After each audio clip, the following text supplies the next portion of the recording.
कि महकती है चटक कर जब कली गुलजार तबा की महकती है चटक कर जब कली गुलजार तबा की मुझे महबूब रब का मुस्कुराना याद आता है। मुझे क्या कहने भाई माशाअल्लाह, मुस्कुराना याद आता है मुझे। अल्हम्दुलिल्लाहि रब्बिल आलमीन वस्सलातु वस्सलामु अला रसूलिहिल करीम व अला आलिहि व सहबिहि अजमाइन, अम्मा बाद। लायक सद एहतराम स्टेज पर जलवा फरोज़ उलमाए किराम, हाज़िरीन व नाज़रीन, हम सब के लिए ये मौका इंतहाई खुशी, सादत व खुशनसीबी का है कि आज हम यहाँ जमा हुए हैं अकाबिरीन की इल्मी और रूहानी फैज़ के हुसूल के लिए।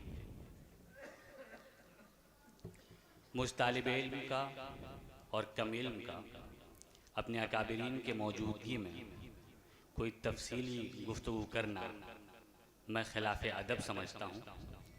एक दो बात सिर्फ अर्ज़ करना चाहता हूँ। सबसे पहली बात कि आज हम और आपके पास एक मोबाइल फ़ोन है जिसके ज़रिए पूरी दुनिया की जानकारी हम हासिल करते हैं। यहीं हम अपने गांव में बैठे हुए दुनिया के किसी कोने के किसी वाक़ये को चंद सेकंड में मालूम कर लेते हैं।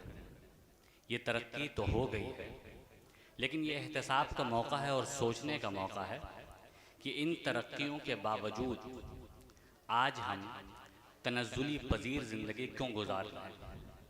इतनी तेज़ रफ्तारी से इस टेक्नोलॉजी की तरक्की हुई, दुनिया आसमान पर आबादी तामीर करने की फ़िक्र में लगी हुई है और हम ज़मीन पर सुकून और राहत के साथ ज़िंदगी गुजारने के कीमती नुस्खे कुरान करीम और सरवर कौनैन की सीरत को छोड़कर बेतुके और बेबुनियाद किस्म के तहज़ीब को अपनाना चाहते हैं। ये बात हमारे और आपके लिए हैरानी की है कि जो दस्तूर और जो हिदायतनामा कुरान की शक्ल में आज से 14 सदी कबल हमें दे दी गई थी, और इसलिए दी गई थी कि पूरी दुनिया को अमन का पैगाम हम सुनाएं, इसलिए दी गई थी कि तहज़ीब व तमद्दुन के अलमबरदार हम बने, इसलिए दी गई थी कि मज़लूम की आवाज़ हमारी ज़बान से निकले, इसलिए दी गई थी कि जालिम को जुल्म से हम रोकें, इसलिए दी गई थी कि समाज और बिरादरी में और मुआशरे में मुसावात का पैगाम आम किया जाए, अदल व इंसाफ का पैगाम आम किया जाए। ये सोचना चाहिए और इस पर गौर करना चाहिए कि क्या जिन मकासद के तहत कुरान करीम हम सबको दिया गया था, उन मकसद में हम कितने फ़ीसद कामयाब हैं।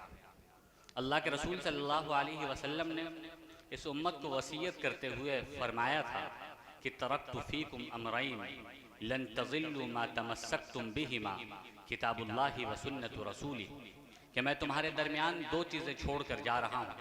अगर तुम इन दोनों चीज़ों पर कारबंद रहोगे और इस पर अमल पैरा रहोगे तो तुम हिदायत से नहीं भटकोगे, कामयाबी और कामरानी तुम्हारे हिस्से में आएगी। वो दो चीज़ें क्या थी? कुरान करीम और अहादीस नबविया, यानी सरवर कौनैन सल्लल्लाहु अलैहि वसल्लम के सीरत व किरदार। आज हम इन दोनों से दूर होते जा रहे हैं। हमने इस तसव्वुर कर लिया है कि कुरान करीम का नुज़ूल इसलिए हुआ था कि उसको कभी कभार पढ़कर पानी पर दम कर लिया जाए और पीने से सर का दर्द दूर होगा, पेट के मरोड़ ख़त्म होंगे। लेकिन कुरान का नुज़ूल इसलिए नहीं हुआ था। कुरान का नुज़ूल तो इसलिए हुआ था, कुरान ने अपने नुज़ूल के मकसद को बयान करते हुए फरमाया कि हुदल लिन्नास, पूरी इंसानियत की हिदायत के लिए ये किताब नाजिल की गई। ये किताब इसलिए नाजिल की गई थी कि हम अखलाक हसना को अपनाएं, इसलिए नाजिल की गई थी कि हमें यह सलीका और शूर सिखाया जा सके कि दुनिया में कैसे ज़िंदगी गुजारनी है, पड़ोसियों का कैसे ख्याल रखना है, माँ बाप के हुकूक कैसे अदा करने हैं, बच्चों के हुकूक का कैसे ख्याल रखना है, भाई भाई आपस में कैसे रहेगा, आपस में रिश्तेदारों के हुकूक कैसे अदा किए जाएंगे, ये सारा कुछ सिखलाने के लिए कुरान नाजिल हुआ था। और सरवर कौनैन सल्लल्लाहु अलैहि वसल्लम को उसका अमली तर्जमान बनाया गया था। यही वजह है कि एक मौके पे अम्मा आयशा रज़ी अल्लाह अन्हा से दरियाफ्त किया गया, पूछा गया कि अल्लाह के रसूल अलैहि सलाम की सीरत कैसी थी, आपका किरदार कैसा था, आपकी ज़िंदगी कैसी थी। तो आप रज़ी अल्लाह अन्हा ने फरमाया कि क्या तुम कुरान करीम की तिलावत नहीं करते हो, कुरान करीम नहीं पढ़ते हो। कुरान करीम में जो कुछ लिखा हुआ है उसी का अमली नमूना जनाब नबी करीम सल्लल्लाहु अलैहि वसल्लम थे, और जो कुछ आपकी ज़िंदगी में थी वही चीज़ कुरान में मौजूद है। हम सब को इस मौके पे ये एहतसाब करते हुए अहद करना चाहिए कि हम कुरान करीम से मजबूत तर रिश्ता कायम करेंगे। कुरान से अगर हमारा रिश्ता टूटा तो फिर समझिए कि दुनिया और आखिरत दोनों हमारे हिस्से से चली जाएगी, दुनिया में हम कामयाब न हो सकेंगे। कुरान उसूली किताब है, इस्लामी शरीयत उसूल पर बात करने वाली चीज़ है। आप ये समझिए कि साइंस और टेक्नोलॉजी के उलूम तो आप दूसरी जगहों से सीख लेंगे, लेकिन उसको अप्लाई कैसे किया जाएगा, उस पर अमल कैसे किया जाएगा, ये कुरान करीम सिखलाएगा। कुरान करीम आपको डॉक्टर बनाने के लिए नाजिल नहीं हुआ, बल्कि डॉक्टरों को इसलिए नाजिल हुआ कि ताकि जो लोग डॉक्टर बने उनको इलाज का सलीका पैदा किया जाए, उनके अंदर अखलाकी सतह उनकी इतनी बुलंद की जाए कि वो मरीज़ को कमाने का ज़रिया सिर्फ तसव्वुर न करें बल्कि खिदमत खल्क के जज्बे से भी काम करें।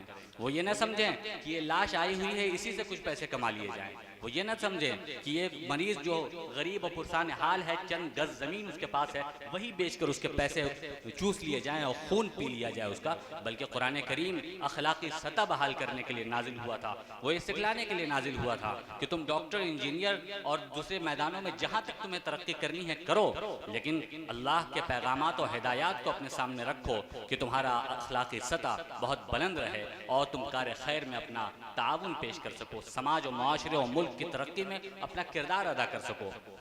ये सारी बातें कुरान करीम और अहादीस नबविया के ज़िम्न में आती है जो समाज और माशरे की बेहतरी के लिए बहुत ज़रूरी है। ये चंद मारूज़ात और गुजारिशात थी। अल्लाह ताला हम सबको इस पर अमल की तौफीक बख्शे और इसके मुताबिक ज़िंदगी गुजारने वाला बनाए। आमीन या रब्बल आलमीन। व आखिरु दावाना अनिल हम्दुलिल्लाहि रब्बिल आलमीन।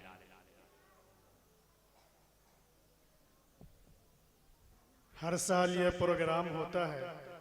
इस साल जब इस प्रोग्राम की तरतीब के लिए हम लोग जमा थे तो असातिज़ा के दरमियान ये बात आई कि इस साल के इजलास में हज़रत मौलाना डॉक्टर शकील अहमद साहब का खुसूसी खिताब होना चाहिए।